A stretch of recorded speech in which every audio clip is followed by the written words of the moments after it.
Good morning student, कैसे हो आप देखें कि क्या आपको क्लियरली दिखाई दे रहा है और क्लियरली सुनाई दे रहा है? क्या साउंड और पिक्चर दोनों का सामंजस्य साथ साथ चल रहा है कि नहीं चल रहा है? देखें आप, फिर मैं आगे बढ़ूंगा। देखो, अभी शुरू हुआ है को डिसलाइक कर दिया है। देखो देखो, शुरू भी नहीं हुआ है, अभी शुरू भी तो नहीं हुआ। हाँ, कमाल है, कमाल है, अभी तो कुछ शुरू भी नहीं हुआ। यानी भी बहुत अच्छे रहने दो, आदत है। देखो, 2 को कर दिया है। चलिए अब आगे बढ़ेंगे। हाँ, उससे क्या होगा, करने दो।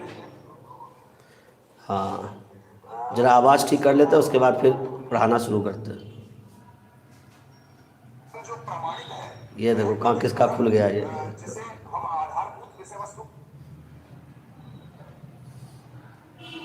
आ रहा है, खुल गया, पता नहीं किसी और दूसरे का खुल गया। चलो हो गया। तो चलिए बच्चों, मेरे देश के प्यारे प्यारे बच्चों, ये देखें आप कि आपको क्लियरली दिखाई दे रहा है, सुनाई दे रहा है, सब कुछ बेहतर है ना? ऑल क्लियर है। चलो, आपके दिमाग से भी ऑल क्लियर ही है। चलिए कोई बात नहीं है, दोनों का सामंजस्य अच्छा है। चलिए अब हम लोग आगे बढ़ेंगे और मैं पहले तो आपसे कुछ प्रश्न करूंगा, उसके बाद फिर आगे बढ़ूंगा मैं। प्रश्न है सबसे पहला कि निम्नलिखित में कौन सी गैस सबसे अधिक द्रवित होती है? निम्नलिखित में पहला प्रश्न है, निम्नलिखित में कौन सी गैस सबसे अधिक द्रवित होती है? तो ऑप्शन है SO2, B है CO2, C है O2 या D है H2। इस चारों में से एक ऑप्शन को सही करें और ये देखें कि इस चारों में से आप ये बताएं कि कौन सा ये गैस ऐसा है जो सबसे अधिक द्रवित होता है। द्रवित मतलब द्रव में आसानी से बदलता है और सबसे ज़्यादा है। तो ये बताइए कौन आसानी से द्रवित हो जाता है चारों में से? कौन? SO2, यही होगा ना? इसका आंसर क्या होगा?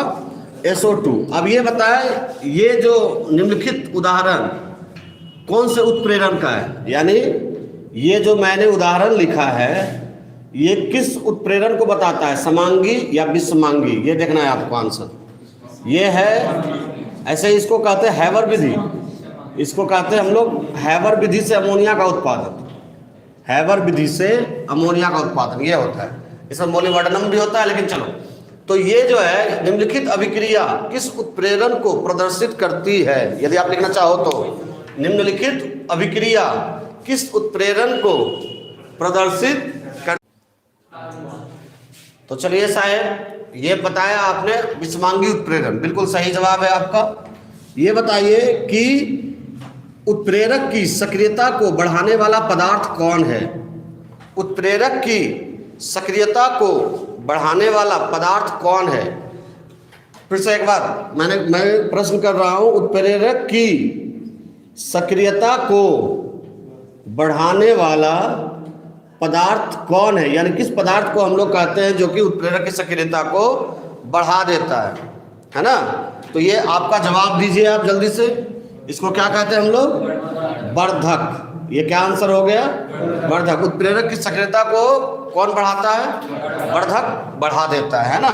मैंने पहले भी बताया था कि उत्प्रेरक की सक्रियता को कौन बढ़ाता है? वर्धक। कल ही मैंने बताया हो। चलिए, तो ये हो गया। नंबर 4 में हम लोग चले। चौथा क्वेश्चन ये बता, एक ठोस उत्प्रेरक। चलिए, तो ये मैं जो बता रहा हूँ आपको, मैं दिखाई नहीं दे रहा था, अभी मिस्टर इंडिया हो गया था मैं, अब मैं फिर शक्तिमान हो गया हूँ, है ना? तो चलो, ठोस उत्प्रेरक का उदाहरण बताना है आपको। तो इसमें उदाहरण है, प्लेटिनम भी हो सकता है, निकेल भी हो सकता है, लोहा भी हो सकता है, कॉपर भी हो सकता है। बहुत सारे एग्जाम्पल आप यहाँ पे दे सकते हो। नंबर 5 जो है, आप ये बताएं कि उत्प्रेरक, है ना, क्या उत्प्रेरक अभिक्रिया को प्रारंभ एवं अंतिम अंत करता है। या फिर से एक बार, क्या उत्प्रेरक अभिक्रिया को प्रारंभ एवं समाप्त करता है? क्या दोनों काम करने के लिए सक्षम है वो? नहीं है। यानी कि ना ही ये अभिक्रिया को प्रारंभ करता है, ना ही समाप्त करता है। दोनों काम ये नहीं करता है ना। चलो, ये दोनों काम ये नहीं करता है। तो चलिए अब आगे बढ़ेंगे हम लोग और देख लेते हैं कि क्या आगे हम लोग टॉपिक पढ़े। अब ये तो हो गया। कल मैंने आपको बताया था विषमांगी उत्प्रेरण और समांगी उत्प्रेरण। पहले उत्प्रेरक से चलते हैं हम लोग। उत्प्रेरक हम लोगों ने किसे कहा था कि वैसा पदार्थ जो रासायनिक अभिक्रिया के वेग को बढ़ाता एवं घटाता है लेकिन अभिक्रिया में शामिल नहीं होता है, उसे उत्प्रेरक कहते हैं और इस घटना को उत्प्रेरण कहते हैं। फिर उसके बाद हम लोगों ने उत्प्रेरण का विलक्षण पढ़े थे। प्रभाव नहीं डालता है ना, अभिक्रिया के पश्चात इसके द्रव्यमान या मात्रा पर कोई प्रभाव नहीं पड़ता है। इस तरह से बहुत सारे थे। उसके बाद हम लोगों ने कल पढ़ा था वर्धक, विष और संदमक। वर्धक कहते हैं जो उत्प्रेरक की सक्रियता को बढ़ा देता था, विष कहते थे जो उत्प्रेरक की सक्रियता को घटा देता था, और संदमक कहते हैं जो अभिक्रिया को रोक देता है। उसके बाद उत्प्रेरण दो प्रकार के पढ़े हम लोग। एक पढ़े बस समांगी उत्प्रेरण और विषमांगी उत्प्रेरण। तो समांगी उत्प्रेरण किसे कहते हैं कि जब अभिकर्मक और उत्प्रेरक दोनों समान अवस्था में हो तो विषमांगी उत्प्रेरण। तो हम लोग ये जो पढ़े, ये कौन सा चैप्टर पढ़ रहा है? वो है पृष्ठ रसायन। पृष्ठ क्या? रसायन ना। तो सबसे पहला आज हम लोग जो टॉपिक पढ़ेंगे वो होगा समांगी। ये कभी कभी 2 नंबर में एग्जाम में आ जाएगा। समांगी उत्प्रेरण एवं विषमांगी उत्प्रेरण में अंतर। विषमांगी उत्प्रेरण में अंतर है कि नहीं? समांगी उत्प्रेरण एवं विषमांगी उत्प्रेरण में अंतर। तो difference between mixture, homogeneous mixture and क्या? Heterogeneous mixture.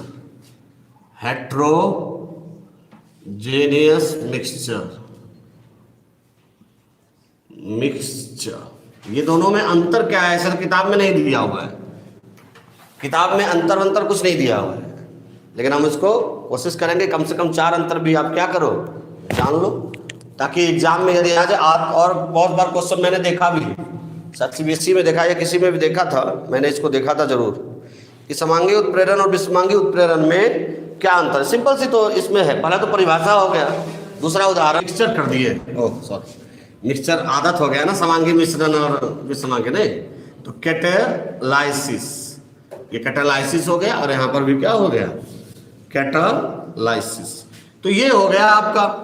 अभी हम समांगी उत्प्रेरण और विषमांगी उत्प्रेरण में अंतर देखेंगे क्या होता है। बहुत आसान है। एक और हम लोग लिखेंगे क्या? समांगी उत्प्रेरण, है कि नहीं? और दूसरे और लिखेंगे हम लोग विषमांगी उत्प्रेरण। दोनों में क्या अंतर है? तो दोनों की परिभाषाएं जो है वो तो पहले अंतर हो गई कि इसमें अभिकर्मक एवं उत्प्रेरक दोनों समान अवस्था में रहते हैं क्या, और इसमें उत्प्रेरक और जो अभिकर्मक है क्या होता है? भिन्न भिन्न अवस्था। कल जो मैंने पढ़ाया था, पहला अंतर तो यही हो गया कि इसमें ज़्यादा अभी लिखने का नहीं है, अभी पहले समझा देंगे बढ़िया से। तब इसमें अभिकर्मक किसे कहते हैं? मैंने कल जो अभिक्रिया में क्या करता है? भाग लेते हैं, है ना। जैसे कि दाल चावल ये जो है, तो वो क्या हो गया? अभिक्रिया में भाग ले रहा है, बनेगा क्या? खिचड़ी। तो इसमें अभिकर्मक एवं उत्प्रेरक की प्रावस्था मतलब अवस्था, कौन कौन से? ठोस, द्रव और गैस, सब मैंने कल बताया था। इसमें अभिकर्मक एवं उत्प्रेरक की प्रावस्था समान होती है। मैं एग्जाम्पल भी ले लेता हूँ, है ना। जैसे कि इसमें एग्जाम्पल मैं दे रहा हूँ, देखो ध्यान से बच्चे। SO2 है ना, गैस है, प्लस क्या हो गया? O2, ये भी क्या है? गैस है। और बन गया SO3, ये भी क्या है? गैस है। इसमें जो उत्प्रेरक का यूज करेंगे वो नाइट्रिक ऑक्साइड होगा और ये भी गैस है। जी माने गैस, मैंने कल बताया था, G for gas, S for solid, L for liquid.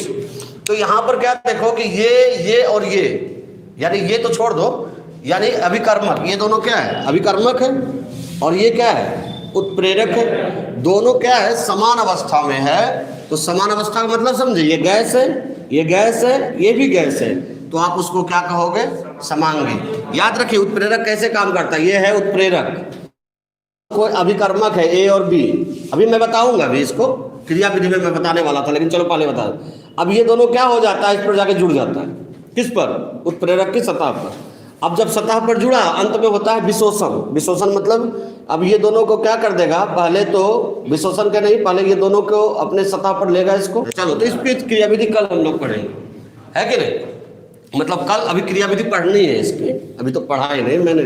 तो इसमें क्या है, अभिकर्मक एवं उत्प्रेरक की प्रावस्था क्या होती है, यानी ये गैस है, ये गैस है, ये दोनों अभिकर्मक है, तब वो समांगी ना होके क्या हो जाता है, विसमांगी उत्प्रेरक। तो समांगी उत्प्रेरण किसे कहते हैं कि जब क्या, ये क्या, इसमें अभिकर्मक एवं उत्प्रेरक क्या होता है, समान प्रावस्था में रहता है, कि प्रावस्था समान होती है। या और इसमें क्या हो गया, इसमें अभिकर्मक एवं क्या, उत्प्रेरक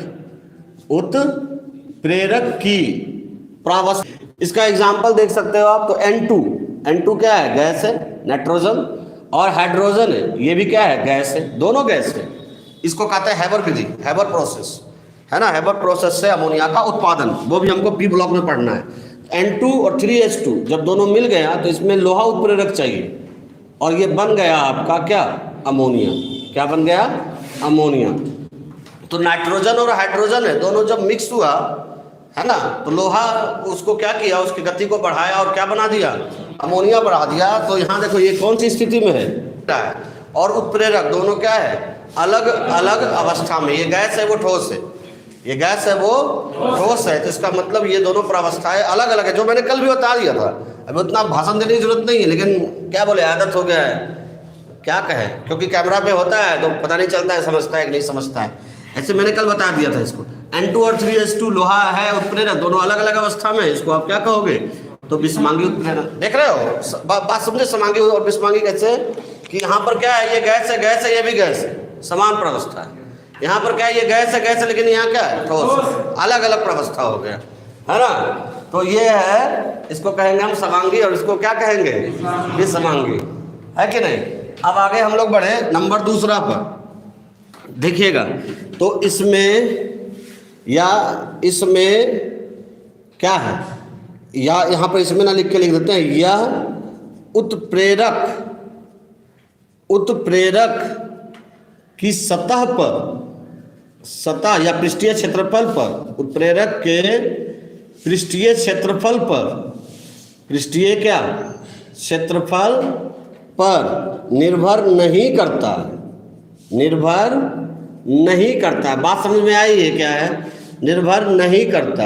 यानी इससे कोई मतलब नहीं है कि ये पृष्ठीय क्षेत्रफल कितना बड़ा है। क्योंकि ये गैस है, तो गैस का पृष्ठीय क्षेत्रफल का अंदाजा भी तो नहीं लगा सकते हो आप। कल जाके देखो वीडियो में, तो वहाँ उत्प्रेरक या तो गैस था या तो द्रव था, तो दोनों के पृष्ठीय क्षेत्रफल का अंदाजा भी नहीं लगा सकते हो। क्योंकि क्या होगा, ये किसी बर्तन में रखो तो उसका पृष्ठीय क्षेत्रफल, मान लो कटोरी में रखो इतना होगा, लेकिन थोड़ा थाली में रख दो तो उसका क्या हो जाएगा, बढ़ जाएगा। तो यही कह रहा है कि यह उत्प्रेरक के पृष्ठीय क्षेत्रफल पर निर्भर नहीं करता है, पृष्ठीय क्षेत्रफल से इसको कोई मतलब नहीं है। लेकिन ये क्या होता है, यह उत्प्रेरक के क्या चीज पर, पृष्ठीय क्षेत्रफल पर, पृष्ठीय क्षेत्रफल मैंने पढ़ाया था, पृष्ठीय क्षेत्रफल का उदाहरण करके, पर निर्भर करता है। यानी पृष्ठीय क्षेत्रफल जितना ज्यादा होगा उतना ही ये जो अभिक्रिया की गति है इसकी क्या होगी, तेज होगी। अभी देखो क्या है कि लोहा है, लोहा समूचा डाल दो और उसको चूर करके डाल दो, तो चूरोगे तो उसका पृष्ठीय क्षेत्रफल क्या हो जाएगा, बढ़ जाएगा। तो जब बढ़ जाएगा तो अभिक्रिया का वेग भी क्या हो जाएगा, बढ़ जाएगा। तो यही कह रहा है कि ये जो अभिक्रिया है उत्प्रेरक के पृष्ठीय क्षेत्रफल पर निर्भर करता है, और यह जो है उत्प्रेरक के पृष्ठीय क्षेत्रफल पर निर्भर नहीं। कोई पूछेगा कि यह उत्प्रेरक के पृष्ठीय क्षेत्रफल पर निर्भर क्यों नहीं करता है, आखिर क्या कारण है? तो भाई पृष्ठीय क्षेत्रफल इसमें है कौन, या तो गैस है या तो द्रव है, जो कि खुद ही फिक्स नहीं है। गैस का पृष्ठीय क्षेत्रफल अंदाजा लगा लोगे? नहीं। द्रव के पृष्ठीय क्षेत्रफल का भी अंदाजा नहीं लगा पाओगे।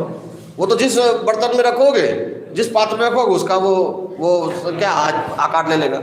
लेकिन ये ठोस है, इसमें आप देखे होगे कल के एग्जाम्पल में कि जितना भी उत्प्रेरक का यूज किया, हम बोल भी दिए थे लास्ट में कि जिसमें जितना भी उत्प्रेरक का यूज किए थे सब क्या था, ठोस।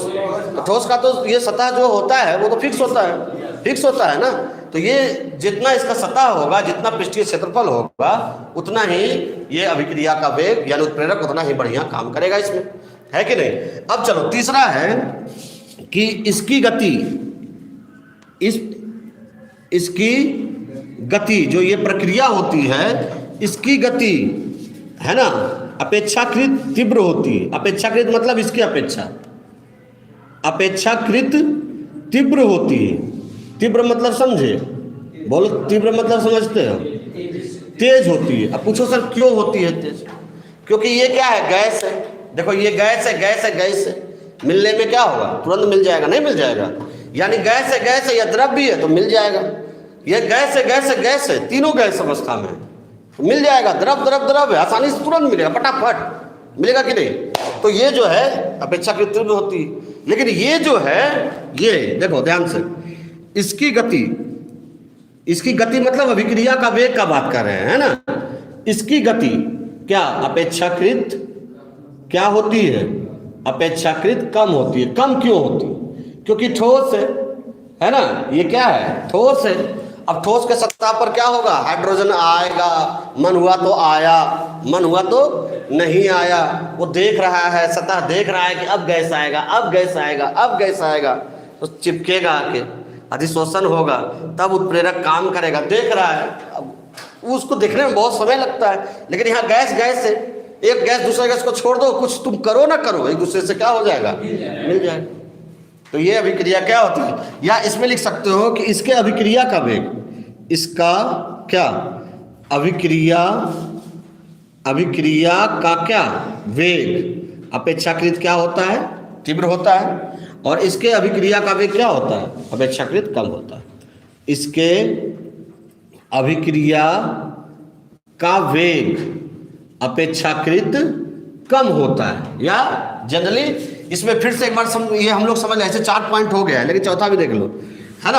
अब उसमें क्या है, इसे ध्यान दीजिएगा, इसे उत्पाद मिश्रण से उत्पाद, इसे मतलब ये जो उत्प्रेरक का हम बात कर रहे हैं, मिश्रण से, या इसमें ऐसे कर सकते हैं, इसमें उत्प्रेरक को उत्पाद मिश्रण से अलग करना कठिन है। पूछो सर क्यों कठिन है, बताएंगे। और क्योंकि ये गैस में द्रव में। अब दूध और पानी मिल जाए, बोले पानी को अलग करो, दूध को अलग करो, कैसे करोगे भाई? तो भौतिक विधि आपको यूज करना पड़ेगा, कुछ यूज करना पड़ेगा, तभी तो कर पाओगे। तो यही कह रहा है, इसमें उत्प्रेरक को उत्पाद मिश्रण से, जब उत्पाद बन जाएगा तो इसमें जो NO नाइट्रिक ऑक्साइड गैस रहेगा, उसमें अलग करना क्या होगा, मुश्किल होगा। लेकिन इसमें उत्प्रेरक को उत्पाद मिश्रण से अलग करना क्या है, आसान है। अब आसान क्यों है बता दो, आसान क्यों है? क्योंकि ठोस अवस्था में मान लो ये दोनों अभिक्रिया करके गैस बना लिया, तो ये तो ठोस का ठोस है ना, तो ठोस है, ठोस को आप बाहर आराम से क्या कर लोगे, निकाल लोगे नहीं। लेकिन यहाँ पर क्या होता है, इसमें प्रॉब्लम क्या है कि ये गैस है, ये भी गैस, अब मिक्सअप हो गया, नाइट्रिक ऑक्साइड को कैसे निकालोगे आप? तो इसको बाहर करना बहुत ही क्या होता है, कठिन होता है। इसके लिए भौतिक विधि या रासायनिक विधि का यूज करना पड़ेगा अलग से। लेकिन इसमें नहीं, इसमें नाइट्रोजन हाइड्रोजन मिला, लोहा उत्प्रेरक दिए, है ना, तो अमोनिया बन गया, अमोनिया गैस है ना। और ये जो लोहा है वो ठोस में है, ठोस को अलग कर लिए, खत्म कहानी। तो यही कह रहा है कि इसमें उत्प्रेरक को उत्पाद मिश्रण से अलग करना क्या है, आसान है। इसमें उत्प्रेरक को उत्पाद मिश्रण से अलग करना क्या है, कठिन है। एक बार और सुन लेते हैं हम लोग, फिर आगे बढ़ेंगे। कि इसमें अभिकर्मक एवं उत्प्रेरक की प्रवस्था समान होती है। बात समझ में आई? पहले देख लो, उसके बाद लिखना आराम से। पहले यहाँ समझ लो, है कि नहीं? तो इसमें अभिकर्मक एवं उत्प्रेरक की प्रावस्था समान होती है, जो मैंने कल भी पढ़ाया था कि इसमें अभिकर्मक और उत्प्रेरक दोनों एक ही अवस्था में रहेगी। ये गैस है, गैस है तो ये भी गैस होगा, गैस गैस है ना। इसमें अभिकर्मक और उत्प्रेरक की प्रावस्था जो होती है वो भिन्न भिन्न होती है। ये गैस है, गैस है, ये क्या हो गया, सॉलिड हो गया, अंतर आ गया। दूसरा, यह उत्प्रेरक के पृष्ठीय क्षेत्रफल पर निर्भर नहीं करता। क्यों नहीं करता है? क्योंकि पृष्ठीय क्षेत्रफल है ही नहीं, निर्भर क्या करेगा, है ना। तो 2-3 दिन पहले जाओ, उसके बाद पता चल जाएगा। 2-3 दिन पहले लेक्चर में जाओ, यानी पूरा शुरू से लेक्चर नहीं, पृष्ठीय क्षेत्रफल का 2 बार चर्चा की है, एक बार टॉपिक पर और एक बार अंतर में। तो एक ये पृष्ठीय क्षेत्रफल मतलब ये देखो, ये है ना, इसका क्या है, पृष्ठीय क्षेत्रफल ज़्यादा है अभी, लेकिन ये कहे तो इसका पृष्ठीय क्षेत्रफल क्या है, कम है। इसका पृष्ठीय क्षेत्रफल, ये मेरे उंगली का जो पृष्ठीय क्षेत्रफल, इससे भी क्या है, कम। जितना आकार बढ़ता जाएगा पृष्ठीय क्षेत्रफल उसका बढ़ता जाता है। मैंने पहले भी बताया था इस बात पर, है ना। तो ये गैस जो है, तो गैस है, तो गैस का पृष्ठीय क्षेत्रफल कैसे मापोगे आप? द्रव का कैसे करोगे? वो तो जिस बर्तन में जाएगा वही बर्तन का हो जाएगा, है कि नहीं। तो इसका तो पृष्ठीय क्षेत्रफल होगा नहीं, तो नहीं होगा तो इसको हम कैसे करेंगे? तो यही कह रहा है, यह पृष्ठीय उत्प्रेरक के पृष्ठीय क्षेत्रफल पर निर्भर नहीं करता है। और यह उत्प्रेरक के पृष्ठीय क्षेत्रफल मतलब बार बार बोल रहे हैं कि जैसे ये सतह को हम लोग क्या कर रहे हैं, पृष्ठीय क्षेत्रफल यानी लंबाई गुने चौड़ाई। तो ये पृष्ठीय क्षेत्रफल पर निर्भर करता है। अभी जो जैसे मान लो कि अब मैंने पहले भी बताया था कि इतना बड़ा उत्प्रेरक है कि नहीं, तो इस पर जो अधिशोषण होता है, उत्प्रेरक भी तो अधिशोषण का ही है ना काम। अभी अधिशोषण जो होगा, इसको चूड़ देंगे हम पूरी तरह से, तो क्या हो जाएगा, फैल जाएगा। तो फैल जाएगा तो इसका पृष्ठीय क्षेत्रफल क्या हो जाएगा, बढ़ जाएगा।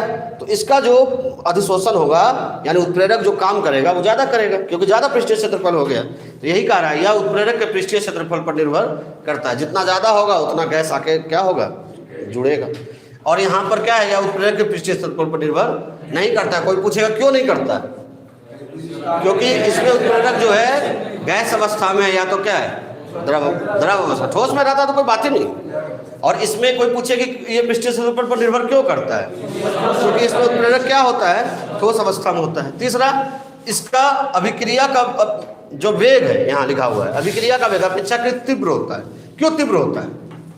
कोई पूछ देगा क्यों तीव्र होता है, तो क्योंकि गैस है ना, मिलने में क्या होगा, यानी यहाँ अभिकर्मक भी गैस है, उत्प्रेरक भी गैस है, मिलने में आसानी होती है, तुरंत फटाक से मिल जाता है।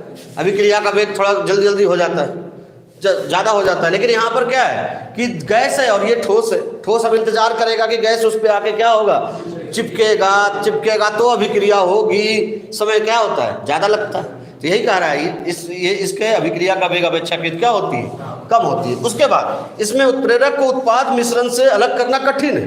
यानी जो उत्पाद बन गया, जैसे देखो ये अभिकर्मक, ये उत्पाद है, तो उत्पाद में ऐसा नहीं सोचो कि एनोड तीर पर रह जाता है, रहता इसके साथ ही है ना। लेकिन अब उसको अलग करना मुश्किल है। एक मान लो कि ये आपका दोस्त हुआ और दोस्त आपके बहुत घुल मिल गए, अब वो आपके घर से जाना ही नहीं चाहता है, तो वो उस तरह का दोस्त है ये। क्यों ऐसा हुआ, क्यों ये इसको अलग करना मुश्किल है? क्योंकि ये जो है सबकी अवस्थाएं क्या है, समान है। गैस है, गैस मिल गया तो अलग कैसे करोगे? अलग करने के लिए भौतिक विधि या रासायनिक विधि का उपयोग करना पड़ेगा। अलग से उसको गर्म करोगे और तब जाके कहीं जाके वो अलग अलग होने का चांस रहेगा, नहीं तो ऐसे नहीं होगा। लेकिन यहाँ पर इसमें उत्प्रेरक को उत्पाद मिश्रण से अलग करना आसान है। अभी देखो ये नाइट्रोजन हाइड्रोजन है, लोहा उत्प्रेरक है, लोहा तो ठोस है ना, ये दोनों मिलकर अमोनिया बना लिया गैस से। तो गैस से खूब है, उसमें लोहा है, तो लोहा को ना हटा लो, ऐसे हटा लो बस। तो यही कह रहा है, इसमें उत्प्रेरक को उत्पाद से अलग करना क्या है, आसान है। और इसमें उत्प्रेरक को क्या उत्पाद से मिश्रण से अलग करना क्या है, कठिन। एक बार और देख लेते हैं, क्या देख ले। इसमें अभिकर्मक एवं उत्प्रेरक की प्रावस्था क्या होती है? इसमें अभिकर्मक एवं उत्प्रेरक की प्रावस्था या उत्प्रेरक के पृष्ठीय क्षेत्रफल पर, पृष्ठीय क्षेत्रफल मतलब समझे, आकार पर, आकार जितना ज्यादा होगा पृष्ठीय क्षेत्रफल उतना ही ज्यादा होगा। और जब पृष्ठीय क्षेत्रफल ज्यादा होगा तो अधिशोषण भी ज्यादा होगा। यानी उत्प्रेरक काम भी ज्यादा करेगा, उत्प्रेरक का क्षेत्रफल ज्यादा होगा। लेकिन यहाँ पर समस्या क्या है, यहाँ समस्या की पृष्ठीय क्षेत्रफल है ही नहीं। क्यों नहीं है? क्योंकि या तो ये गैस है, इसमें उत्प्रेरक या तो गैस है या तो क्या है, द्रव है। दोनों का पृष्ठीय क्षेत्रफल का निर्धारण कैसे करोगे? क्या तुम आकार ये जानते हो, इसका क्या नाम है, द्रव का? नहीं। क्या गैस का आकार कर सकते हो? नहीं। तो जब आकार ही नहीं है तो पृष्ठीय क्षेत्रफल का तो सवाल ही नहीं उठता। तो यहाँ कहानी खत्म हो गया। या उत्प्रेरक के पृष्ठीय क्षेत्रफल पर निर्भर करता है। क्यों निर्भर करता है? क्योंकि ये ठोस अवस्था में, ठोस का पृष्ठीय क्षेत्रफल होता है ना। मान लो कि इतना बड़ा है तो इसमें चारों ओर जाके क्या हो जाएगा, जम जाएगा। लेकिन गैस है, कहाँ जाके जमेगा? गैस तो खुद इधर है, हवा हूँ बसंती हवा हूँ, वो तो खुद इधर उधर घूम रही होती है गैस। तुम कहाँ जाकर उसके साथ चिपकोगे? नहीं। लेकिन ये है स्टेबल, इसके साथ जाके चिपक जाता है। तो यही कह रहा है कि यह उत्प्रेरक के पृष्ठीय क्षेत्रफल पर क्या निर्भर करता है। उसके बाद इसका अभिक्रिया का वेग अपेक्षाकृत तीव्र होता है। क्यों तीव्र होता है? क्योंकि इसमें ये अभिकर्मक और उत्प्रेरक दोनों एक ही अवस्था में होते हैं। अब एक अवस्था में होने से क्या हो गया, आसानी से मिल जाता है, और मिल जाता है तो अभिक्रिया का वेग क्या होता है, बढ़ जाता है ना। और दूसरा इसमें क्या है कि ये गैस है, ये गैस है, ये ठोस है। अच्छा एक काम करो, एक घर में देखते हो जैसे पानी है और चीनी मिलाओ तो चीनी मिलने में थोड़ा लेट होता है कि नहीं? क्योंकि ठोस है, वो थोड़ा लेट होगा। लेकिन वही दो गैस जो आप इधर आसपास देखते हो उसको मिलने में कोई लेट होता है? फटाक से, खटाक से और चटाक से मिल जाता है। बात समझ में आई? तो ये जो है इसका अभिक्रिया का वेग अपेक्षाकृत क्या होता है, तीव्र होता है। अपेक्षाकृत मतलब इसकी अपेक्षा, है ना। और इसके अभिक्रिया का वेग अपेक्षाकृत कम होता है। किसके अपेक्षा? इसके अपेक्षा। उसके बाद इसमें उत्प्रेरक को उत्पाद मिश्रण से अलग करना कठिन है। क्यों कठिन है? क्यों कठिन है संस्कार? क्योंकि क्या है कि ये भी गैस है, ये भी गैस है, ये भी गैस। अब गैस गैस मिल गया, द्रव द्रव मिल गया, दूध पानी मिल गया, कैसे अलग अलग करोगे? जब ऐसा ही रहता तब तो हम रोज नाप तोल के लेते बढ़िया से कि पानी हटा, उसको हटा। ऐसा तो है नहीं है। तो ये, लेकिन इसमें उत्प्रेरक को उत्पाद मिश्रण से अलग करना आसान है। क्यों आसान है? क्योंकि ये गैस है, ये ठोस है, ये द्रव है तो ये ठोस है, ये गैस है तो ठोस है। ठोस भी रहेगा तब भी अलग हो जाएगा। सिंपल सी तो बात है। बात समझ में आई? गया भेजा? चलो एक बार और देख लेते हैं। उसके बाद अब बोलेंगे नहीं, अब खाली ये बोलेंगे। इसमें अभिकर्मक एवं उत्प्रेरक की प्रवस्था समान होती है। इसमें अभिकर्मक एवं उत्प्रेरक की प्रवस्था भिन्न भिन्न होती है। 2 नंबर का अच्छा क्वेश्चन है। हमको लगता है सीबीएसई में हम देखे थे क्वेश्चन। यह उत्प्रेरक के पृष्ठीय क्षेत्रफल पर निर्भर नहीं करता है, या उत्प्रेरक के पृष्ठीय क्षेत्रफल पर निर्भर करता है। इसका अभिक्रिया का वेग अपेक्षाकृत तीव्र होता है। इसकी अभिक्रिया का वेग अपेक्षाकृत क्या कम होता है? किसके अपेक्षा? ये इसके अपेक्षा, ये इसके अपेक्षा। इसमें उत्प्रेरक को उत्पाद मिश्रण से अलग करना कठिन है। इसमें उत्प्रेरक को उत्पाद मिश्रण से अलग करना आसान है। कॉपी कर लीजिए, कॉपी एवरीथिंग जल्दी से। समांगी मिश्रण का सिद्धांत क्या है? पढ़ोगे आगे भाई। हम ऐसा एक भी आपको कोई शिकायत होगा तब ना, ऐसा तो होगा नहीं कि भारी चीज छोड़ देंगे, हल्का पढ़ाएंगे जो जनरली होता है, वैसा नहीं होगा।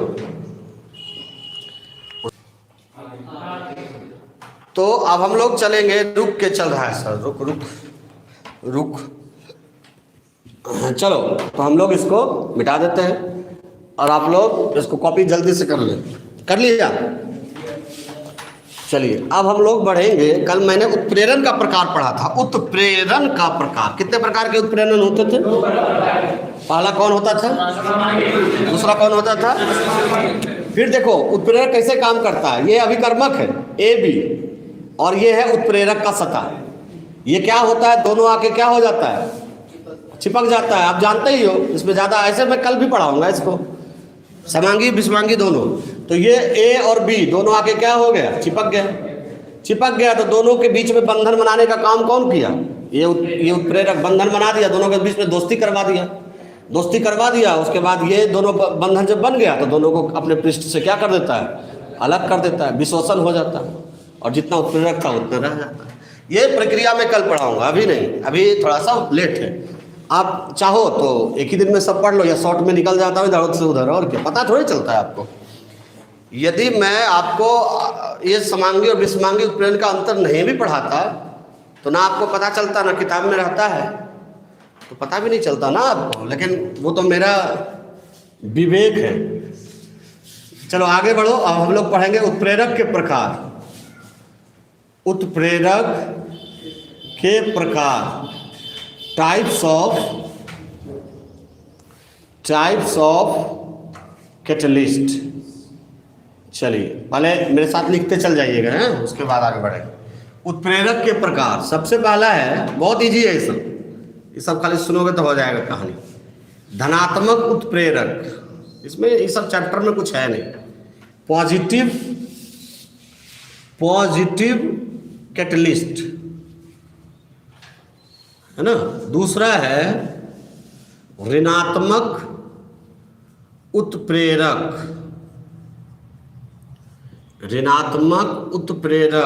निगेटिव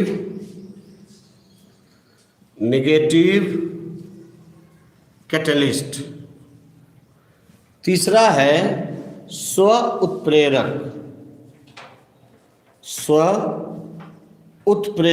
इसको बोलते हैं हम लोग ऑटो कैटलिस्ट।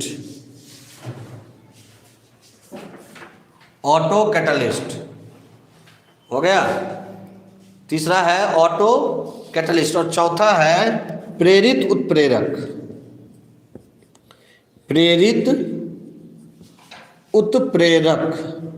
इंड्यूस, शायद यही है, कैटलिस्ट। जल्दी से कॉपी कर ले, फिर चलेंगे हम लोग। धनात्मक का मतलब बढ़ना, ऋणात्मक का मतलब घटना, स्व मतलब अपने आप, और प्रेरित मतलब कोई दूसरा आपको कह रहा है कि चलो तुम तो आईएएस बनोगे, प्रेरित कर रहा है, तुम में है जज्बा, है ना, तुम में आईएएस और आईपीएस बनने का जज्बा है, तो वो जज्बा है। चलो फिलहाल कॉपी कर लो, उस जज्बे पर हम लोग कुछ देर में क्या करते हैं, बात।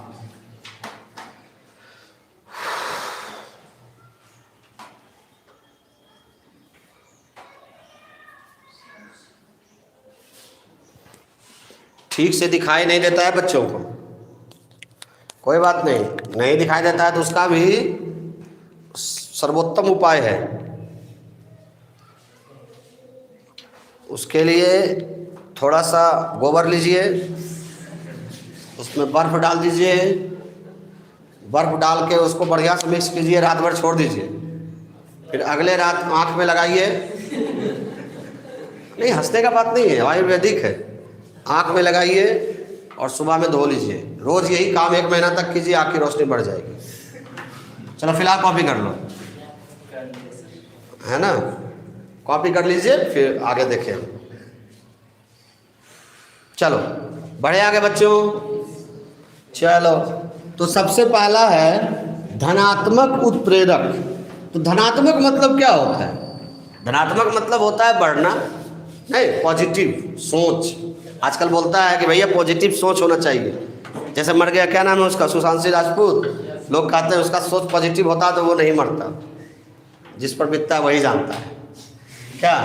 तो धनात्मक उत्प्रेरक किसे कहते हैं कि वैसा पदार्थ या वैसा उत्प्रेरक जो रासायनिक अभिक्रिया के वेग को बढ़ा देता है, उसे, है ना, उसे क्या कहते हैं, धनात्मक उत्प्रेरक कहते हैं। फिर से एक बार क्या बोले हम कि वैसा उत्प्रेरक जो रासायनिक अभिक्रिया के वेग को बढ़ा देता है, उसे धनात्मक उत्प्रेरक कहते हैं। सिंपल है ना। जो रासायनिक अभिक्रिया के वेग को क्या करता है, जैसे बस क्या करता है, यहाँ से तुमको उठाया, स्पीड में लेके दूसरे जगह चला गया, आपके अभिक्रिया के वेग को क्या कर दिया, बढ़ाया ना। जैसे कि एक है अभिकर्मक है, ए है, बी है, यहाँ क्या है, सी नहीं है, उत्प्रेरक है भाई। उत्प्रेरक पर आके जुड़ गया, ये जुड़ने के बाद अभिक्रिया के वेग को ये बढ़ा दिया और जल्दी जल्दी क्या कर दिया, इसके उत्पाद को बना दिया। ये है धनात्मक उत्प्रेरक। तो धनात्मक उत्प्रेरक किसे कहते हैं, बता सकते हैं क्या बोले? वैसा उत्प्रेरक जो रासायनिक अभिक्रिया के वेग को बढ़ा देता है, उसे, अच्छा इसमें कुछ है साधारण है, इसमें वैसा उत्प्रेरक जो रासायनिक अभिक्रिया के वेग को बढ़ा देता है, उसे क्या कहते हैं हम लोग, धनात्मक उत्प्रेरक कहते हैं। इसमें कुछ है नहीं, कुछ जैसे फिर से ये देखो, ये उत्प्रेरक है ना, ये उत्प्रेरक की सतह है, ये उत्प्रेरक है और सतह है, जिसको अधिशोषक कहते हैं हम लोग। इस पे अभिकर्मक आ गया, कोई भी अभिकर्मक आ गया, ए है, बी है, खूब आके जुड़ गया। अब ये क्या किया, स्पीड में भागा, स्विंग भागा स्पीड, और ये इसको क्या कर दिया, कह दिया इस जब अंत तक पहुंच गया तो इसको उतार दिया बस से, जा निकलो। अब ये दोनों स्पीड बढ़ गया, अब ये दोनों उत्पाद आराम से बन गए। सिंपल है, उत्प्रेरक का काम भी यही है क्या। अभी देखो फिर से धनात्मक उत्प्रेरक किसे कहते हैं, बोलिए साहब बोलिए। वैसा उत्प्रेरक जो रासायनिक अभिक्रिया के वेग को क्या करता है, बढ़ा देता है, उसे हम लोग क्या कहते हैं, धनात्मक उत्प्रेरक कहते हैं। एक बार और बोल दे, क्या बोले, बोलो।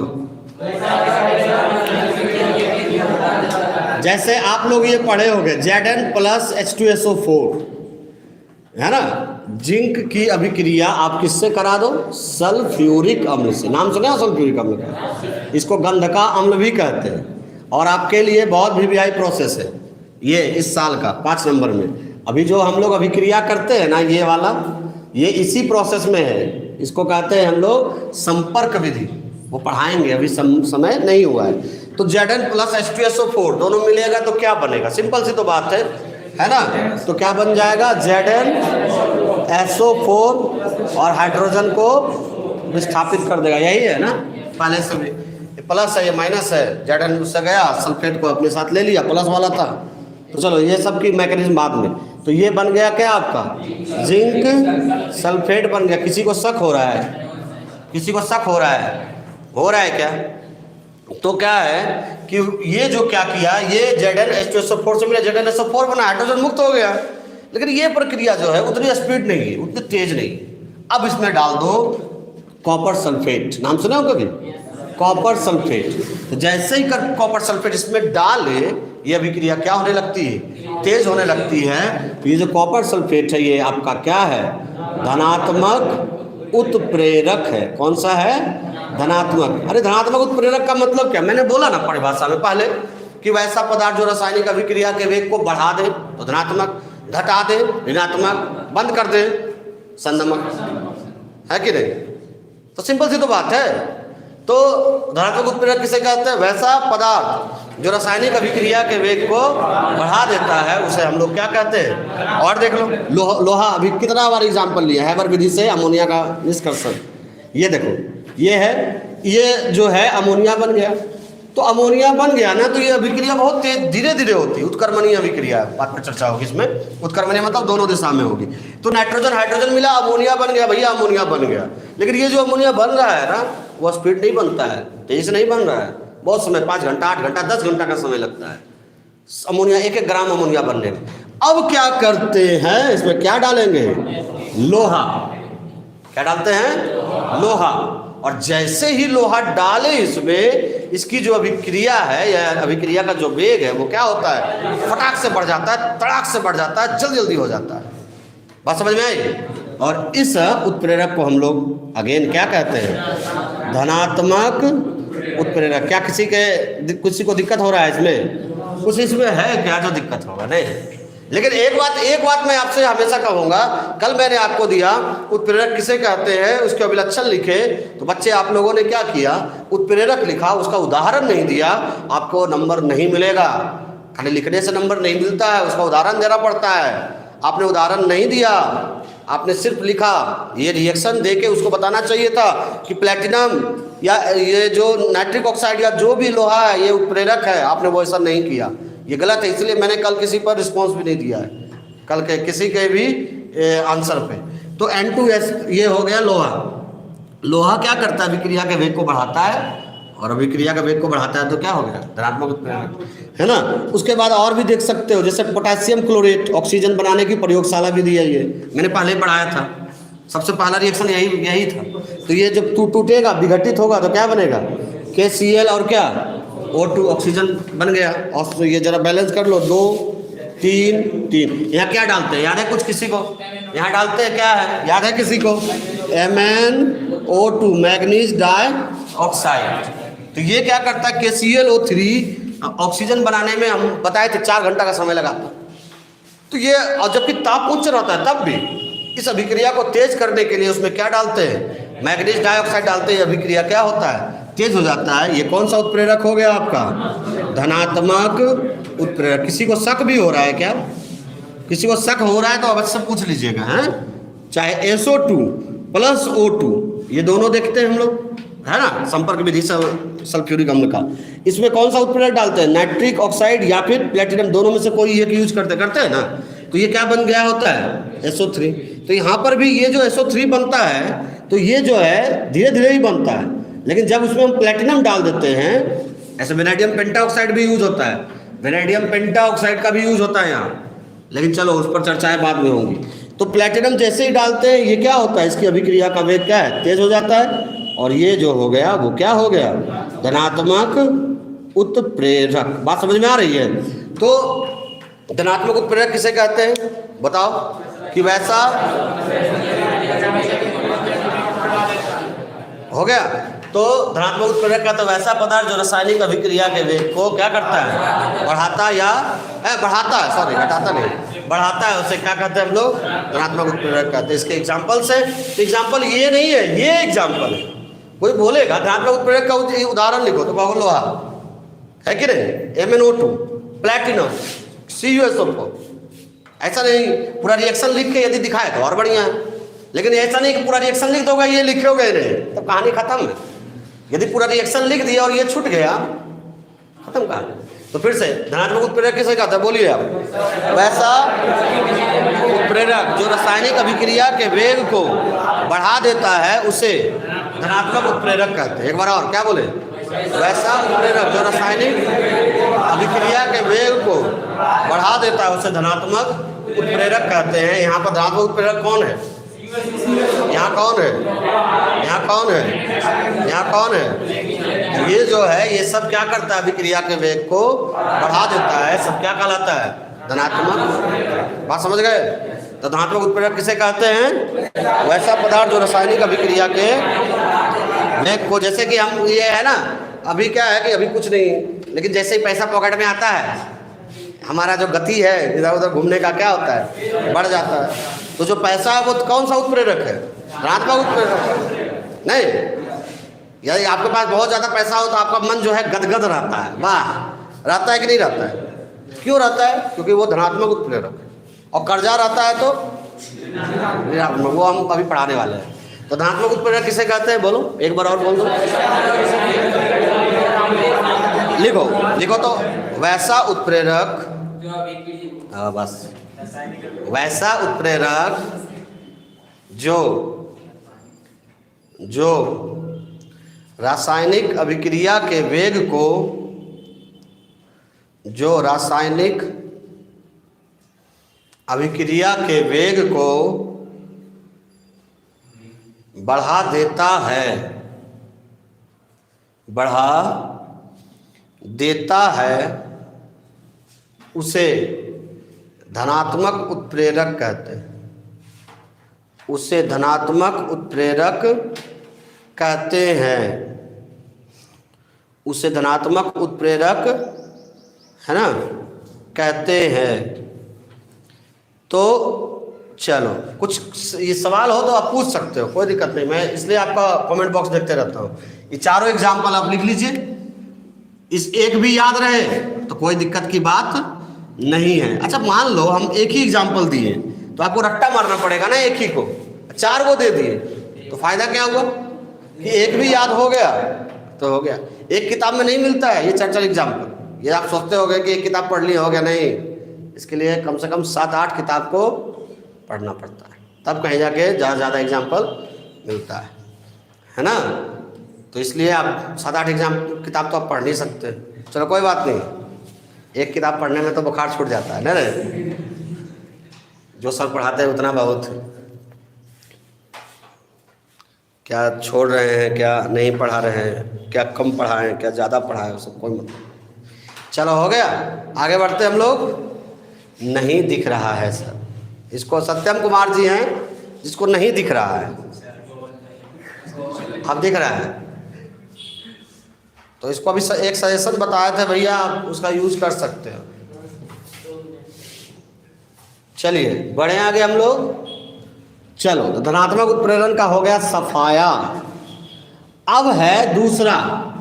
अच्छा, ये बात है, एक चीज और यहाँ बता देते हैं कि वैसा उत्प्रेरक जो रासायनिक अभिक्रिया के वेग को बढ़ा देता है उसे धनात्मक उत्प्रेरक कहते हैं एवं इस घटना को धनात्मक उत्प्रेरण कहते हैं। नहीं भी लिखोगे चलेगा, जब धनात्मक उत्प्रेरण पूछेगा तब ना, हम तो यहाँ उत्प्रेरक की बात कर रहे हैं। 2 नंबर में है ऋणात्मक उत्प्रेरक। ऋणात्मक क्या? उत्प्रेरक। नाम तो सुने ही होंगे। तो इसको क्या कहते हैं हम लोग? इसको कहते हैं निगेटिव कैटलिस्ट। क्या कहते हैं बच्चा? निगेटिव क्या? कैटलिस्ट। तो ऋणात्मक उत्प्रेरक किसे कहते हैं? बड़ा आसान है, आप लोग जवाब दे सकते हो, कमेंट बॉक्स में धाए धाए दीजिए, है ना। तो वैसा पदार्थ, वैसा उत्प्रेरक जो रासायनिक अभिक्रिया के वेग को घटा देता है उसे ऋणात्मक उत्प्रेरक कहते हैं। फिर से बोल दे, क्या बोले? कि वैसा उत्प्रेरक जो रासायनिक अभिक्रिया के वेग को घटा देता है उसे ऋणात्मक उत्प्रेरक कहते हैं। फिर से एक बार, क्या बोला? वैसा उत्प्रेरक जो रासायनिक अभिक्रिया के वेग को घटा देता है उसे क्या है ना, उसे ऋणात्मक उत्प्रेरक के नाम से हम लोग क्या है जानते हैं। जैसे कि क्या हो जाए कि पैसा जब हमारे पास होता है पॉकेट में बहुत ज़्यादा, तो मन करता है यहाँ घूमे वहाँ घूमे, इधर घूमे उधर घूमे, लगता है ना, तो धनात्मक उत्प्रेरक है, गति तेज कर रहा है आपके पैरों की। लेकिन जैसे ही पैसा कम होने लगता है तो वो क्या होता है, ये ऋणात्मक उत्प्रेरक होता है। कहा ना, कहाँ जाएंगे, पैसा नहीं है पॉकेट में, बोलते हैं ना, नहीं बोलते हैं? पॉकेट में पैसा वैसा नहीं, खिलाएगा तुम, पूछता है कि नहीं? हाँ तो चलो भाई खिलाएंगे। तो तुम्हारे पॉकेट में पैसा नहीं है, तुम्हारा गति कम है, तुम कौन हो? ऋणात्मक उत्प्रेरक हो गए हो, है ना। अभी देखो ना, अभी जो एक हीरो का निधन हुआ, तो आप देखो कि जब पैसा बहुत ज़्यादा आया तो धनात्मक उत्प्रेरक हो रहे थे। जब उसके बाद धीरे धीरे पैसा घटता भी है ना, आता है। जैसे हम ही लोग को देखो हालत ख़राब है, खाने का मोहताज हो गए हैं। और रियल बोल रहे हैं भाई, झूठ नहीं बोल रहे हैं, झूठ नहीं बोल रहे हैं, खाने को मोहताज है। तो यहाँ पे क्या है कि हम अब ऋणात्मक उत्प्रेरक में जा रहे हैं। हम ऋणात्मक उत्प्रेरक है, पैसा है नहीं, जीरो बैलेंस में। धनात्मक कहाँ? धनात्मक होते तब जब क्या होता, पैसा आ रहा होता। चलो कोई बात नहीं है। तो ऋणात्मक उत्प्रेरक किसे कहते हैं? बोलो। वैसा पदार्थ जो रासायनिक अभिक्रिया के वेग को क्या करता है, घटा देता है, उससे क्या कहते हैं हम लोग? ऋणात्मक उत्प्रेरक कहते हैं। बात समझ में आ गई? क्या बोला मैंने? बोलो। वैसा उत्प्रेरक, जैसे ये देखो हाइड्रोजन पर ऑक्साइड है भाई मेरे, ये क्या करता है, जल्दी जल्दी, कल भी मैंने पढ़ाया था, ये क्या करता है, जल्दी जल्दी ये विघटित हो जाता है, तुरंत पटपट एकदम तुरंत टूटेगा, जल और ऑक्सीजन बना लेता है। आप नहीं विश्वास है तो ब्लीचिंग क्रीम, मैंने कल बताया था, ब्लीचिंग क्रीम में यूज होता है H2O2 का। ब्लीचिंग क्रीम को हवा में छोड़ो तो देखो तुम अपने आप को हल्का हल्का पानी बनने लगता है। तो ये जो है वो जल और ऑक्सीजन ये विघटित होकर करता है। अब इसकी अभिक्रिया को हमको धीरे करना है, बहुत तेज हो रहा है, बहुत तेज हो रहा है अभिक्रिया। इसकी अभिक्रिया को हमको क्या करना है, धीरे करना। क्या करेंगे, इसमें डालते हैं फास्फोरिक अम्ल नाम का पदार्थ, H3PO4। क्या नाम है इसका? फास्फोरिक अम्ल। क्या नाम है बच्चा? फास्फोरिक अम्ल। अब जब फास्फोरिक अम्ल डालते हैं तो ये इसका विघटन के दर को कम कर देता है। यानी ये जो जल्दी जल्दी टूट रहा था उसके जलने को दर को क्या कर देता है, कम कर देता है। जैसे कि कोई पदार्थ जल रहा है, जल्दी जल रहा है, उसमें हल्का हल्का पानी डालते जाएंगे तो जलने का दर क्या हो जाएगा, कम हो जाएगा ना।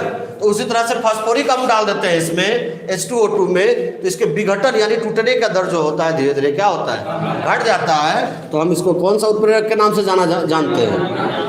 ऋणात्मक उत्प्रेरक। नहीं अच्छा, इसका क्या फायदा हुआ? बोलो सर इसका क्या फायदा हुआ? टूट रहा है तो क्या कोई घटा तो है नहीं? घटा है ना, हमको चाहिए H2O2 चाहिए ना, लेकिन वो क्या हो रहा है, टूट रहा है, टूट के जल और ऑक्सीजन बना रहा है। हमको H2O2 चाहिए लेकिन वो हमको हाथ में आ ही नहीं रहा है, पकड़ में। जैसे क्या है ना, मुर्गा है तो मुर्गा को हम पकड़ने गए तो पकड़ में आ ही नहीं रहा, तो उसको बांध के रखेंगे, तो वो H2O2 को ही बांध के रखेगा, किसके द्वारा? फास्फोरिक अम्ल के द्वारा। फास्फोरिक अम्ल डालेगा, वो टूटना उसका जो है वो बहुत ही कम हो जाएगा, आपको हाइड्रोजन परऑक्साइड आसानी से प्राप्त हो जाएगा। ये है तरीका। बात समझ में आई कि हाइड्रोजन परऑक्साइड क्या होता है, तुरंत टूटता है, टूट के क्या बना देता है, जल और ऑक्सीजन। इसके दर को इस टूटने के दर को कम करने के लिए इसमें हम क्या डाल देते हैं, फास्फोरिक एसिड, और जिससे इसका जो गति है, अभिक्रिया का जो वेग है वो क्या हो जाता है, घट जाता है। इसको कौन सा उत्प्रेरक कहते हैं हम लोग, उसी तरह से एक और है आपका आप नाम सुने हैं नहीं सुने हैं, सोडियम सल्फाइड। सोडियम, एक और लास्ट वाला जो बताएंगे वो थोड़ा अलग है, सोडियम सल्फाइड। सल्फाइड का नाम सुने हो कभी, नहीं सुने, कोई बात नहीं, सुनना भी नहीं चाहिए। तो सोडियम सल्फाइड Na2SO3, सोडियम का संयोजकता होता है 1 और सल्फाइड की संयोजकता होती है 2। तो जब ये दोनों ये बनेगा, इंटरचेंज करेगा, तो क्या बन जाएगा, इंटरचेंज मतलब ये इस पे चला जाएगा, इस पे चला जाएगा, ऐसा सोचा है, ऐसा देखा है कभी, 8वां नंबर बनाया हो जाएगा, किससे, इस ऑक्सीजन से इससे जुड़ जाएगा। तो क्या हो गया, ये 11 में मैंने पढ़ाया भी था इस तरह का रिएक्शन, ये देखो, तो इसमें ऑक्सीजन जुड़ रहा है ना, ये 3 है, यहाँ क्या हो गया, तो इसको कहते हैं ऑक्सीकरण, लेकिन याद तो उतना रहेगा तब ना क्या। तो अब ये जो देखो, ये है सोडियम सल्फेट, ध्यान देना बच्चे, सोडियम सल्फेट है, तो ये भी ना बहुत तेजी से अभिक्रिया हो जाती है, बहुत। ये क्या है, सोडियम सल्फाइड को जल्दी से हम ये यदि वायु में छोड़ देते हैं, हवा में छोड़ देते हैं, सल्फेट बन जा रहा है बार बार, लेकिन हमको चाहिए क्या, सोडियम सल्फाइड, हमको सल्फेट नहीं चाहिए, हमको सल्फाइड चाहिए। सल्फेट कैसे बना ये भी देख लो, सोडियम है संयोजकता 1 और सल्फेट की संयोजकता कितनी होती है जानते ही हो 2। तो ये जब दोनों इंटरचेंज किया एक दूसरे पर तो क्या बन गया, Na2SO4। तो ये जो है ना, इसमें प्रॉब्लम क्या है कि सोडियम सल्फाइड वायु से अभिक्रिया करता है, जल्दी से सोडियम सल्फेट बन जा रहा है, हमको पकड़ना है किसको, सोडियम सल्फाइड को, पकड़ में ही नहीं आ रहा है, जल्दी जल्दी ये बन रहा है। अब इसके गति को हमको क्या करना पड़ेगा, धीरे करना पड़ेगा, क्या करना पड़ेगा, धीरे। तो इसमें हम लोग डाल देंगे धीरे करने के लिए ग्लिसरीन, ग्लिसरॉल, ग्लिसरॉल एक ही है, ग्लिसरॉल। क्या फॉर्मूला है, जल्दी से बताओ आप लोग, जल्दी से ग्लिसरॉल का फॉर्मूला बताओ, कमेंट बॉक्स में जल्दी से लिखो ग्लिसरॉल का फॉर्मूला, देखे तुम लोग का बुद्धि। C3H8O3 कौन है, करिश्मा राव, चलो ठीक है, C3H8O3, बहुत अच्छा, गुड आंसर। चलो, तो सोडियम, ये जो है ग्लिसरॉल का फॉर्मूला एक्चुअल में क्या होता है, C3H8O3, सही है ना, यानी CH2OH, CHOH, CH2OH। ये जो है ये कौन सा उत्प्रेरक का काम करेगा, ऋणात्मक उत्प्रेरक का, ध्यान दीजिएगा, ऋणात्मक उत्प्रेरक का, है ना। तो ऋणात्मक उत्प्रेरक किसे कहते हैं, और सुन ले एक बार, क्या बोला मैंने कि हाँ, वैसा उत्प्रेरक जो रासायनिक अभिक्रिया के वेग को क्या करता है, घटा देता है, उसे क्या कहते हैं हम लोग, ऋणात्मक। और एक आधी एग्जाम्पल लेते हैं, एक नाम सुने, क्लोरोफॉर्म का नाम सुने हो कभी,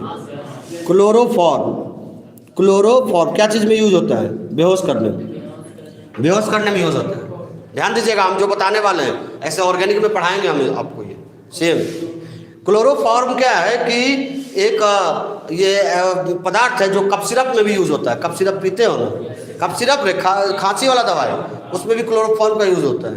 और साथ ही साथ क्लोरोफॉर्म का उपयोग होता है किसी आदमी को बेहोश करने में, आप फिल्म में भी देखे वो क्लोरोफॉर्म सुंघा देता है, बेहोश हो जाता है। लेकिन प्रॉब्लम है क्लोरोफॉर्म सुंघाने में, क्लोरोफॉर्म सुंघाने में क्या प्रॉब्लम है ये देख लो, कि जैसे ये हवा से ऑक्सीजन से अभिक्रिया किया, सूर्य का प्रकाश उपस्थित रहेगा, यहाँ नहीं लिखता है, इस चैप्टर में यहाँ नहीं लिखता है, लेकिन ऑर्गेनिक में लिखेगा सूर्य का प्रकाश चाहिए। तो सूर्य का प्रकाश और हवा चाहिए, तो क्लोरोफॉर्म जानते हो एक गैस बनता है जिसको कहते हैं हम लोग फॉस्फीन गैस। पहले बैलेंस कर लेते हैं फिर आगे बढ़ेंगे। फॉस्फीन नहीं, एक गैस है फॉस्फीन गैस, वो भी विषैली गैस है जिसका फॉर्मूला होता है PH3। एक होता है फॉस्जीन जिसका फॉर्मूला होता है COCl2। पहले बैलेंस कर ले फिर आगे बढ़ेंगे। 2 1 3 ऑक्सीजन 1, यदि हम यहाँ आधा कर दे तो चल जाएगा काम, ये तो दुगना करना पड़ेगा। क्या देखो ना तुम क्या करें, इसको दुगना कर देंगे, नहीं तो यहाँ दुगना कर देंगे, दुगना कर देंगे तो ये भी क्या करना पड़ेगा, दुगना, तो 2 4, यहाँ भी क्या करना पड़ेगा। अब बैलेंस हुआ कि नहीं। तो चलो, तो ये ध्यान दीजिएगा, अब हम जो बोलने वाले हैं ध्यान दीजिएगा। चलो बच्चे ध्यान दो, बच्चे ध्यान दीजिए, मेरी बात सुनिए,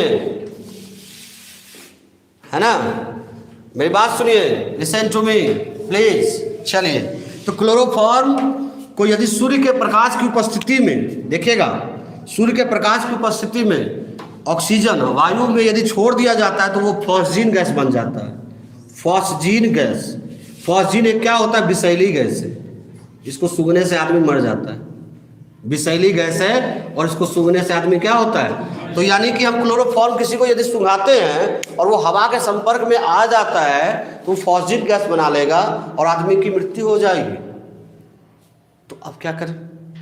तो हम सूंघा रहे थे बेहोश करने के लिए, वो तो मर गया। नहीं, हम सूंघा रहे थे उसको बेहोश करने के लिए, वो तो मर गया। तो अब क्या करें? तो इसमें ये जो अभिक्रिया बहुत तेजी से होती है। अब इसके ये फॉस्जीन गैस को बनने से रोकने के लिए या धीरे बनने के लिए इसमें डाला जाता है ethyl alcohol C2H5OH। 1% ethyl alcohol डाल दिया जाता है। और इथाइल अल्कोहल जब डाला जाता है तो ये फॉस्जीन गैस बनने से क्या होता है? बनता है लेकिन उतना स्पीड में ना बन के धीरे धीरे आराम से बनता है ना। अब क्या है हो गया, आप याद होगा आपको बोला जाता है कि कप सिरप में इथाइल अल्कोहल भी ये रहता है, इथाइल अल्कोहल रहता है, जो कि जब शराबबंदी हुआ था तो सब पीने लगा था कप सिरप, है ना, इथाइल अल्कोहल है क्योंकि शराब का काम करता है। तो इथाइल अल्कोहल नहीं होता एक्चुअल में, क्लोरोफॉर्म के साथ इथाइल अल्कोहल को बनाने वाला ही उल्टा बोल दिया मैंने, इथाइल अल्कोहल से ही क्लोरोफॉर्म बनता है, वो भी मैं पढ़ाऊंगा। तो इथाइल अल्कोहल तो है, इथाइल अल्कोहल रहता है, सब पी लेता है, लेकिन क्लोरोफॉर्म को ये यदि आप ऑक्सीजन की उपस्थिति में सूंघे, प्रकाश की उपस्थिति में, तो फॉस्जीन गैस बनता है और आपकी मृत्यु हो सकती है। इसलिए जानते हो क्लोरोफॉर्म को रंगीन शीशे के बोतल में रखा जाता है। पूछो सब रंगीन में क्यों रखा जाता है? पूछ लो, ये सब ऑर्गेनिक में मैं पढ़ाऊंगा। तो ताकि सूर्य का प्रकाश उसके अंदर ना जाए, रंगीन रहेगा तब ना, नहीं तो अंदर सफ़ेद रहेगा तो अंदर चला जाएगा। और अभिक्रिया ना हो, अभिक्रिया होकर फॉस्जीन गैस ना बने, ये तो जहर ही हो जाएगा, सुंघाने के चक्कर में तो मर जाए। तो ये अभिक्रिया भी धीरे धीरे होती है, इस अभिक्रिया तेज होती है। इस अभिक्रिया को धीरे करने के लिए हम लोग क्या मिला देते हैं? Ethyl alcohol. और ये कौन सा उत्प्रेरक काम कर जाता है? ऋणात्मक उत्प्रेरक। बात समझ गए? बात गया भेजे में सबके? देखो खाली ऋणात्मक उत्प्रेरक ही नहीं बताते, बहुत कुछ बताते हैं आप लोग, लेकिन ध्यान नहीं रखते। एक एक यदि कंपाउंड लिखते हैं तो उसका बताते जाते हैं कि क्या खासियत है, क्या खराबी है, क्यों ऐसा हो रहा है। एनीवे, तो ऋणात्मक उत्प्रेरक किसे कहते हैं? बोलिए। वैसा उत्प्रेरक, देखो तो रुक रहा है। वैसा उत्प्रेरक जो रासायनिक अभिक्रिया के वेग को घटा देता है उसे ऋणात्मक उत्प्रेरक कहते हैं। कोई दिक्कत किसी को? यहाँ समझे इसमें कैसे हुआ? यह अभिक्रिया बहुत तेजी से होती थी, क्या डाल दिए इसमें? फास्फोरिक अम्ल डाल दिए, तो ये अभिक्रिया का वेग क्या हो गया? घट गया। ये अभिक्रिया भी बहुत तेजी से हो रही थी, इसमें क्या डाल दिए? ग्लिसरॉल। ये अभिक्रिया क्या हो गई? धीरे हो गई। ये अभिक्रिया भी तेजी से होती थी और सबसे बड़ा था जहर बन जा रहा था। इसको रोकने के लिए तो क्या डाल दिए? इथाइल अल्कोहल डाल दिए। इससे क्या हो गया? अभिक्रिया का जो वेग था वो घट गया। इसी को हम लोग कहते हैं क्या? ऋणात्मक उत्प्रेरक। ऋणात्मक उत्प्रेरक एक बार और बोल दीजिए आप लोग, जरा बोलिए। वैसा उत्प्रेरक जो रासायनिक अभिक्रिया के वेग को घटा देता है तो उसे क्या कहते हैं? ऋणात्मक उत्प्रेरक कहते हैं। एक बार और बोलिएगा, लिख लीजिए, आप लिख लीजिए, लिखो। वैसा उत्प्रेरक, वैसा उत्प्रेरक जो रासायनिक अभिक्रिया के वेग को, रासायनिक अभिक्रिया के वेग को घटा देता है, घटा देता है, उसे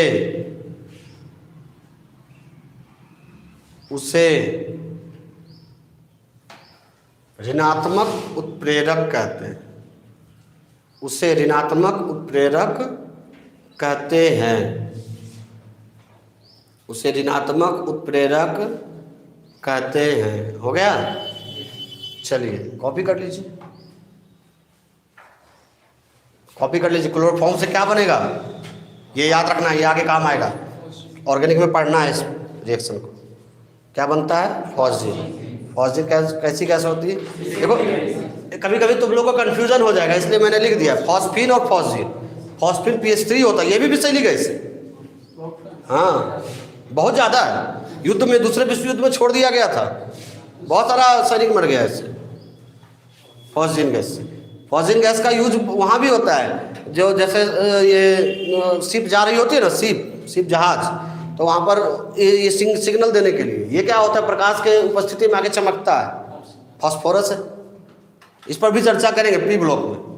हम बोले ना सब कुछ है, लेकिन आगे आगे बढ़ेंगे तब, लेकिन फिर भी थोड़ा थोड़ा हिंट देते जाते हैं। चलिए, हो गया। हाँ, तो ये जो है ऋणात्मक उत्प्रेरक है, क्लास में नहीं पढ़ा रहे हैं भाई, घर में है, 5-10 विद्यार्थी बगल का ही है, सब बैठा हुआ रहता है, पढ़ा नहीं रहे हैं। तो चलिए, ये जो है उत्प्रेरक के प्रकार हो गए। 2 प्रकार मैंने पढ़ा, 2 छोटे छोटे इतने। अब ये बड़े नहीं थे, बड़े एग्जाम्पल देने के में हो जाता, समझाने में, नहीं तो छोटे। तो चलिए मिलते हैं हम लोग कल, तब तक के लिए नमस्कार, जय हिंद, जय भारत। सावधान रहे, सुरक्षित रहे।